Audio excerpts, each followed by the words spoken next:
is Craig Oendorf, your classmate, with my presentation on Wong and Wong's The First Days of School, 4th edition, covering chapters 11 through 20. Now, there's a wealth of information in all these chapters, and I tried to keep things short and simple and go over the highlights as Professor Lee requested. However, there are some slides where it's just one chapter per slide. There are some slides where it's 2 chapters per slide. And there's one chapter that I did use 2 slides for. So, chapter 11, how to have a well-managed classroom. This quote I thought was really great and really got to the points of this section of the book. So, effective teachers manage their classrooms and ineffective teachers discipline their classrooms. There are 2 goals in this: fostering student involvement and cooperation in all classroom activities and establishing a productive working environment. So what does a well-managed classroom look like? Students are deeply involved with their work, especially with academic teacher-led instruction. Students know what is expected of them and are generally successful. There is relatively little wasted time, confusion, or disruption, and the climate of the classroom is work-oriented but relaxed and pleasant. So to go back to that first quote for a little bit, I found in my first year of teaching, I was really wrapped up in discipline and did not spend enough time managing my classroom and getting things really running like a well-oiled machine. Yes, I probably had some students who were going to act out regardless of how I ran the classroom, and those needed to be dealt with. But Wong doesn't ignore discipline in this section. He does do a chapter on discipline, but it's really important to recognize that if you have your classroom running the right way, you will have easier days and you will be able to make it through the year and accomplish your goals as a teacher. So chapter 12, how to have your classroom ready. You've gotten your keys, you're in the room. What's the first thing you want to do when you're there? Well, before moving anything, a climate of work is the number one thing to establish for the first week of school.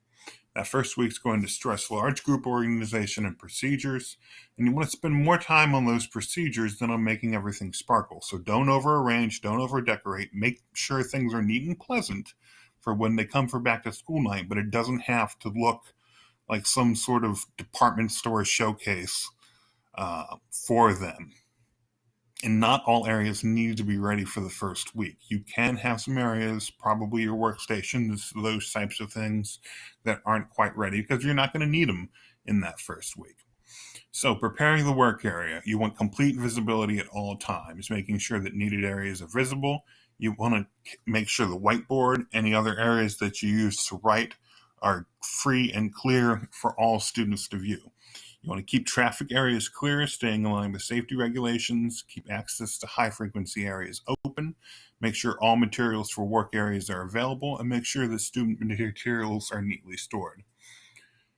Preparing your floor space, count the numbers of chairs and desks needed, get replacements if needed, and make requests promptly. You want to make sure that you're getting off on a partnership level with your custodians and administrators, so don't let those requests wait until the last minute.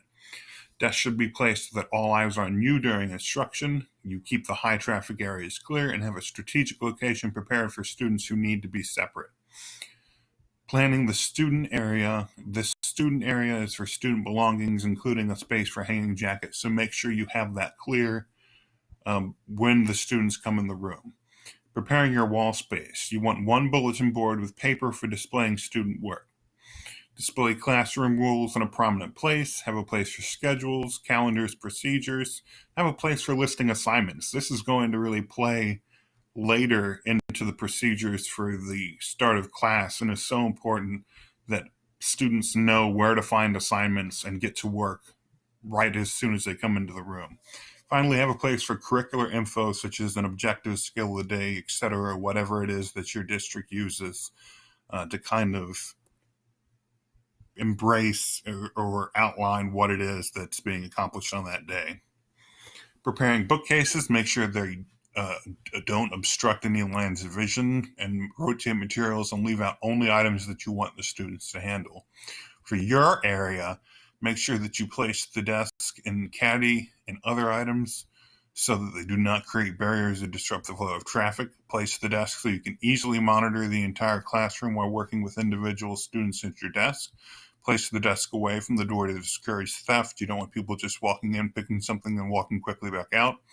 And if you want your desk and all of its contents treated as personal property, make sure that you're explaining this when teaching rules and procedures. Have a letter prepared with a list of materials students are going to need to bring from home and a place for them to put them. Have a method for matching students to desk. Have basic materials ready for the first week of school, organizing containers for those materials.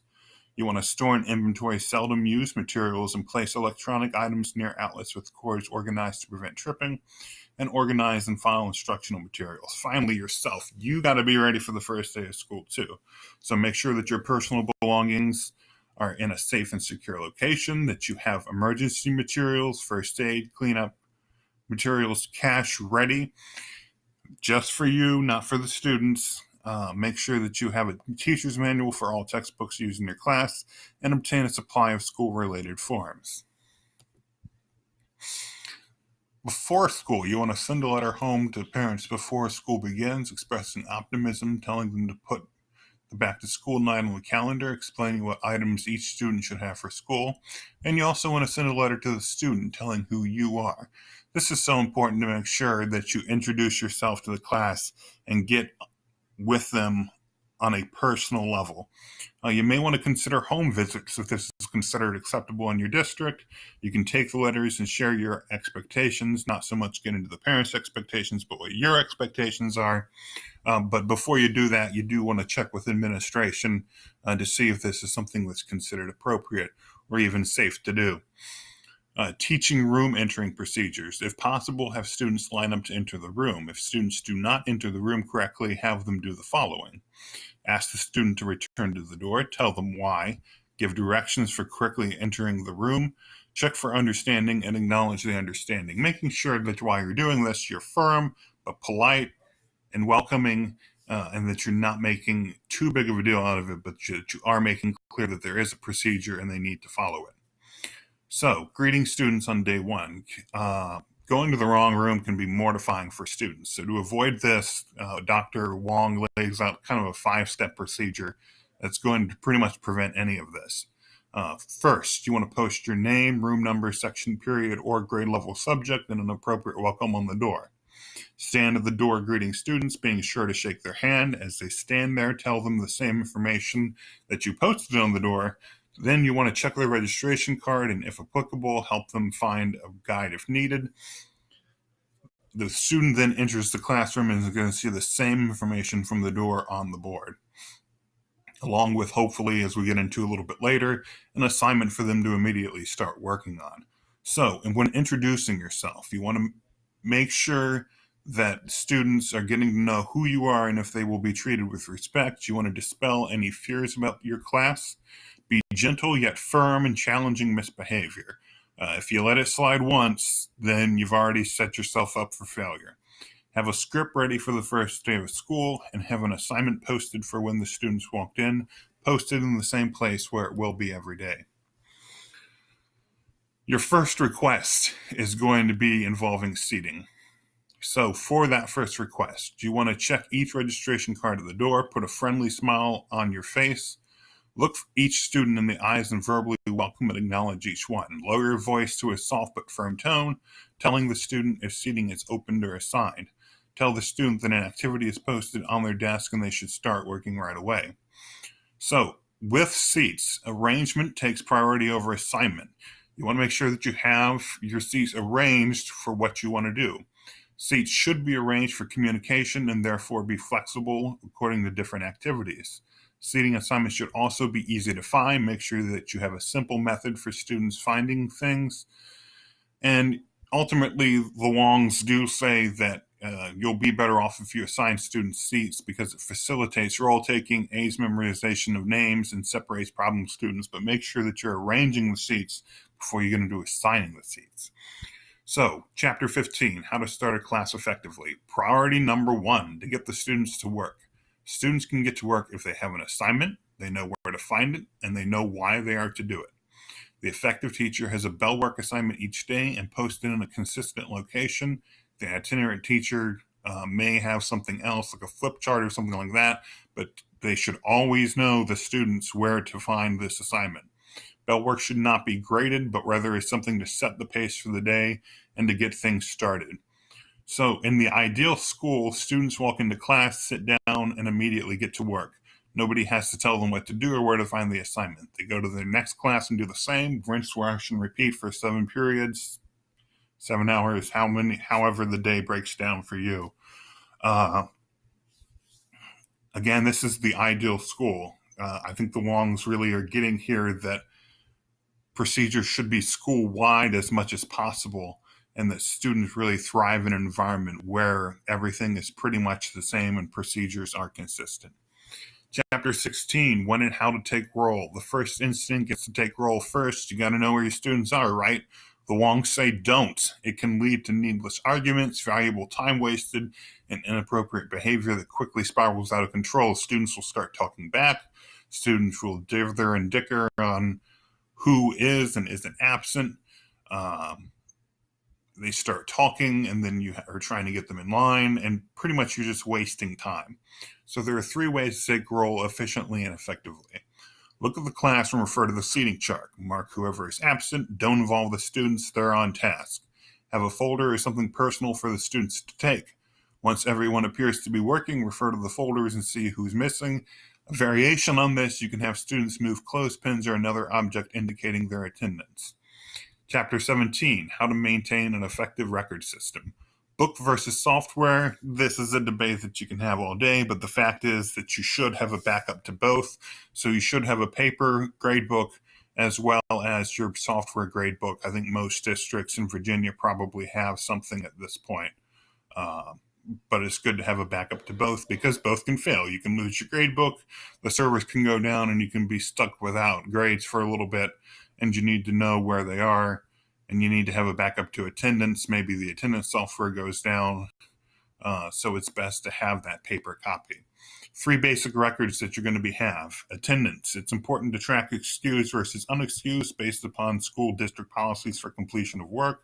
You're going to have the scores in there. Of course, you got to know what they're getting on each assignment in order to grade them, and finally a running total showing students' performance at a glance. Software can provide many options for keeping track of various records.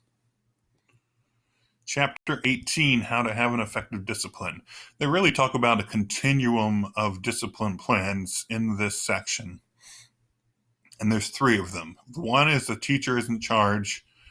In the second, both student and teacher are in charge. And finally, in the last one, the student is in charge. Let's talk about the teacher is in charge first. I think this is kind of the traditional plan. There's 3 parts to it: rules, consequences, and rewards. General rules versus specific rules. General rules address numerous concepts in broad terms, but have to be explained. These are rules like be respectful, be kind. They're great, and they kind of lay out a general atmosphere for the classroom, but the problem is when you get into specifics, you kind of have to define what those specifics are for each situation, and students may not necessarily pick up on that quickly.